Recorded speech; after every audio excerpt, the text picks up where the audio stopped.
35,000 BCS স্বাস্থ্য cadre তাদের এই ষড়যন্ত্র রুখে দিবে এবং ফেসিবাদের এই বীজ অবশ্যই ভেঙে দিবে ইনশাআল্লাহ। প্রিয় উপস্থিতি, আপনারা সবাই আমার সাথে কণ্ঠে কণ্ঠ মিলিয়ে স্লোগান করুন, পদোন্নতির বিরুদ্ধে যারা, স্বৈরাচারের দোষর তারা। পদোন্নতির বিরুদ্ধে যারা, স্বৈরাচারের দোষর তারা। পদোন্নতির বিরুদ্ধে যারা, সবাই রাখবো বিসিএস এর মান। আমরা সবাই বিসিএস আমাদের সম্মান। আসসালামু আলাইকুম ওয়া রাহমাতুল্লাহ। কর্মসূচিতে এই পর্যায়ে বক্তব্য নিয়ে আসবেন স্যার সলিমুল্লাহ মেডিকেল কলেজের রিউমাটোলজির সহকারী অধ্যাপক জনাব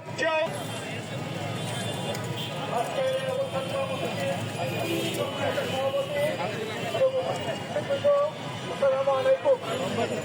আপনারা জানেন আমরা কেন এখানে উপস্থিত হয়েছি। আপনারা জানেন গত ফ্যাসিবাদী শাসন ব্যবস্থার মাধ্যমে পরপর 2 বার অ্যাডহক নিয়োগ দেওয়া হয়েছিল। অথচ যারা বিশেষ যোগদান করে তাদের দীর্ঘ পথ পাড়ি দিতে হয়। আমরা জানি যে মেডিকেল কলেজে যারা পড়াশোনা করে তারা অনেক কষ্ট করে পড়ালেখা করে, কষ্ট করার পরে তাদেরকে বেইমানি